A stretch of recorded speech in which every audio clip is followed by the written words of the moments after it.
Hai semua, selamat kembali ke online classroom Cikgu Teo. Dalam video ini kita akan tengok topik kedua bab 6, peneutralan. Kita sudah belajar tentang asid, alkali dan sifat-sifat mereka. Macam mana pula kalau kita campur asid dan alkali sekali? Apa yang akan jadi? Itulah namanya peneutralan. Okey. Peneutralan adalah tindak balas kimia yang berlaku di antara asid dengan alkali. Dan tindak balas ini akan menghasilkan garam dan air. Garam ini bukan sahaja garam yang ada kat dapur kat rumah kita ya. Garam ini ada banyak jenis. So dalam peneutralan ini asid akan hilang sifat asid dia dan juga alkali akan hilang sifat alkalinya. Okey, dan kaedah yang kita guna untuk menjalankan tindak balas ini nama dia pentitratan. Pentitratan. Sekali lagi kita akan tengok pentitratan ni ya. So sebelum itu Cikgu Teo nak tekankan persamaan perkataan. Ini bahagian yang sangat penting ya. Ini soalan yang agak popular dalam ujian. Jadi sila bagi perhatian. Okey. So asid bertindak balas dengan alkali menghasilkan garam dan air. Okey, ini adalah persamaan perkataan, persamaan kimia. Okey, so kita tidak boleh guna simbol sama dengan. Okey, jangan guna simbol sama dengan yang awak guna dekat matematik tu. Mesti guna anak panah. Okey, anak panah ni maksud dia menghasilkan. Asid alkali tidak sama dengan garam dengan air ya. So jangan guna simbol sama dengan. Jadi ini adalah persamaan perkataan yang secara umum atau secara am. Sekali lagi, jangan guna simbol sama dengan. Cikgu Teo ulang banyak kali dah ya. Okey, so kita guna anak panah. Okey, kita tengok pula contoh yang spesifik di mana kita masukkan nama spesifik dalam asid, alkali dan garam ini. Okey, contoh pertama, kita guna asid hidroklorik bertindak balas dengan natrium hidroksida. Garam ini macam mana kita ambil nama dia ya? So, perkataan pertama datang dari alkali, natrium. Okey, perkataan kedua klorida ni datang daripada asid hidroklorik sini, klorida. Okey, dan air. Kita cuba lagi. Asid sulfurik bertindak balas dengan kalium hidroksida. Apakah nama garam dia? Boleh cuba. Kalium sulfat. Okey, kalium sulfat dan air. Satu lagi contoh. Asid nitrik dengan natrium hidroksida. Garam dia adalah natrium nitrat. Okey, dan air. So ini adalah persamaan perkataan untuk peneutralan, tindak balas antara asid dan alkali. Okey. Seterusnya kita tengok pentitratan. Ini kaedah yang kita guna untuk tindak balas asid dan alkali ni. So mula-mula kita masukkan asid ke dalam burat. Okey, dalam contoh ini kita guna asid hidroklorik. Lepas tu kat kelalangkon kat bawah ni kita masukkan larutan natrium hidroksida iaitu sejenis alkali.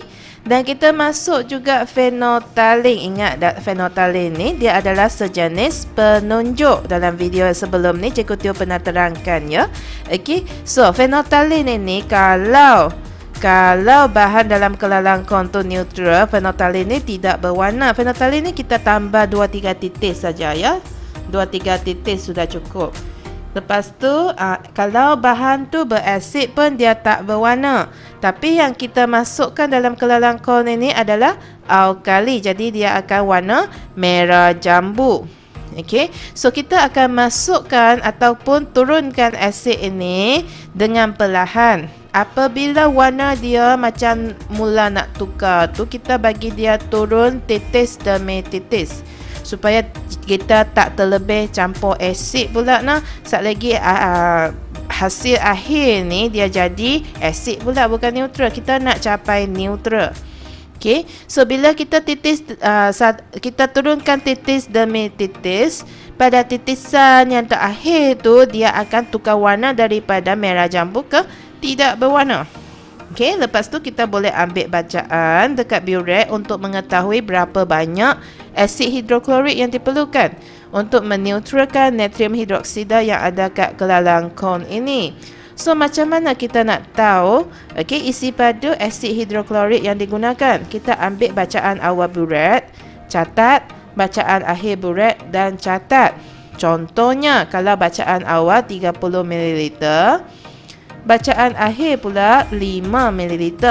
Isi padu sebenar asid hidroklorik yang kita sudah guna, kita ambil bacaan awal tolak bacaan akhir. 30 tolak 5 adalah 25. Itu contoh lah ya. Seterusnya kita tengok apakah kegunaan peneutralan ini dalam kehidupan seharian kita. Gosok gigi tak pagi ni? Cikgu Tio harap hampa semua gosok gigi lah ya. Kenapa kita perlu gosok gigi? Sebab ada bakteria dalam mulut kita. Bakteria ini dia akan hasilkan asid. Asid ini akan mengakis dan merosakkan gigi kita. Jadi kita gosok gigi dengan menggunakan ubat gigi. Ubat gigi ini beralkali. Dia boleh meneutralkan asid yang dihasilkan oleh bakteria. Seterusnya, bila kita cuci muka, kita guna pembersih muka ataupun face cleanser kan. Okay, so bila kita cuci muka-muka jadi cantik, jadi bersih, tapi kulit muka juga akan jadi kering. Sebab pembersih muka ini adalah beralkali. So setiap kali lepas cuci muka, kita akan guna penyegar ataupun dalam bahasa Inggeris kita panggil toner. Kenapa kena guna toner? Penyegar ini dia berasid. So dia boleh neutralkan semula kulit muka kita. Untuk rambut pula, rambut yang sihat adalah dalam keadaan sedikit berasid. Tapi bila kita cuci rambut dengan shampoo, shampoo adalah beralkali. Lepas cuci, mungkin rambut akan jadi kering dan kusam selain menjadi bersih. Jadi lepas cuci rambut, biasanya kita guna perapi rambut ataupun conditioner. Perapi rambut ini dia sedikit berasid dan dia boleh meneutralkan balik sisa shampoo tadi yang beralkali. Okey, supaya rambut kita lembut dan sihat dan cantik. Okey. Satu lagi kegunaan, tanah yang berasid kadang-kadang tak sesuai untuk setengah tumbuhan. Jadi kita boleh campur sedikit kapur mati yang bersifat alkali supaya tanah tu menjadi neutral. Untuk neutralkan asid yang berlebihan tu. Okey, supaya tanaman kita boleh tumbuh dengan subur. Dan bila kita cuci kain juga sama. Okey, bila kita cuci dengan deterjen, serbuk pencuci, dia adalah beralkali. Jadi kain tu rasa macam kadang-kadang terlalu kasar kan, dia tak lembut. Jadi kita masukkan sedikit pelembut fabrik yang bersifat asid untuk kurangkan nilai pH fabrik yang menjadi alkali yang disebabkan oleh serbuk pencuci kita lah ya. Dan akhir sekali, pihak kilang sebelum mereka buangkan bahan buangan mereka, kena rawat dulu dengan sedikit alkali sebab bahan buangan ini berasid. Jadi kita rawat dengan alkali untuk neutralkan dia balik sebelum dia boleh dibebaskan ke dalam sungai, ya. Jadi itu sahaja daripada Cikgu Tio. Kita sudah habis bab 6. Bab yang singkat tapi menarik. Okey, kita jumpa lagi dalam video yang seterusnya. Bye. Kalau awak telah belajar sesuatu yang baru hari ini, jangan lupa untuk like dan subscribe ya.